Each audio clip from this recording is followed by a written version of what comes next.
ঝিনুকের ভিতরে মুক্তা থাকে, তো সেই মুক্তা দুই ধরনের হয়, একটা প্রাকৃতিক মুক্তা আর একটা হলো আমাদের চাষকৃত বা ইন্ডিউস মুক্তা। তো আমরা এখানে ঝিনুকগুলো আমরা এখানে চাষ করি এবং ঝিনুক থেকে মুক্তা উৎপাদন করি। আপনাদেরকে দেখাবো যে আমাদের চাষকৃত মুক্তা সেটা কেমন হয়। তো সেটা একটা আমরা ঝিনুক কেটে দেখাবো। এই ঝিনুকগুলো কিন্তু আমাদের আগেই অপারেশন করে পানির ভিতরে কিন্তু এই নেটিং সিস্টেমে কিন্তু পানির ভিতরে ছিল। তো দীর্ঘ প্রায় 8-9 মাস কিন্তু এই অপারেশন করা ঝিনুকগুলো এর ভিতরে আছে। তো এখানে আমরা এখন দেখবো যে মুক্তা হয়েছে কিনা। এই যে আমরা একটা ঝিনুক এখান থেকে নিলাম, এই ঝিনুকটা আমাদেরকে কাটতে হবে। তো এই ঝিনুকের এখানে একটা মাসেল আছে, অ্যাডাক্টর মাসেল, এখানে আর একটা মাসেল আছে, অ্যাডাক্টর মাসেল। তো সেই অ্যাডাক্টর মাসেল গুলো আমরা কেটে ফেলবো।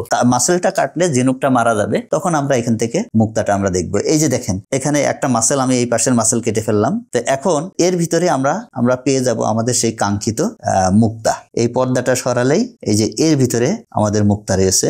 এই মুক্তা থেকে আমরা বিশেষ করে আংটি বানাতে পারবো। ঝিনুকের আসলে কোনো কিছুই ফেলনা না। মুক্তা আহরণের পরে যে এর ভিতরে যে মাংসলো অংশ, সেটাও কিন্তু মাছের খাবার, হাঁস মুরগির খাবার হিসেবে ব্যবহার হয়। এই যে দেখেন, এটা পুকুরে ফেলে দিচ্ছে, ওটা ওখান থেকে কিন্তু মাছে খেয়ে ফেলবে। এই ঝিনুক থেকে ঝিনুক জাত যে সমস্ত পণ্য আছে, আমরা এই যে বিভিন্ন ধরনের শোপিস, এই যে মাছের শোপিস, ফ্রুট পিলার, এগুলো তৈরি করতেছি। তারপরে যে এখানে ঝিনুকের বোতামও কিন্তু আমরা তৈরি করছি। তারপরে দেখা যায় এই যে বিভিন্ন শোপিস, এই যে মাছের শোপিস, আর এটা ছিল আমাদের সেই মুক্তা। তারপরে ঝিনুকের যে বাই প্রোডাক্ট হিসেবে আমরা কিন্তু এই যে পিওর ক্যালসিয়াম কার্বনেট, এই পিওর ক্যালসিয়াম কার্বনেট কিন্তু আমরা এটা তৈরি করছি। তো যেটা বিউটি পার্লারে বিউটিফিকেশনের কাজে ব্যবহার হয়, বিশেষ করে ক্লিনজার এবং ময়েশ্চারাইজারের ক্ষেত্রে কিন্তু বিশেষ করে ঝিনুকের এই পাউডারটা কিন্তু ব্যবহার হয়। আমি মূলত রাজশাহী ইউনিভার্সিটি থেকে পড়ালেখা করছি। তারপর রাজশাহী ইউনিভার্সিটি থেকে আমি জাপানে স্কলারশিপ নিয়ে সেখান থেকে আমি ডিএসসি ডিগ্রি অর্জন করছি। তারপর দেশে ফিরে আমি জাপানের সংস্থা জাইকাতে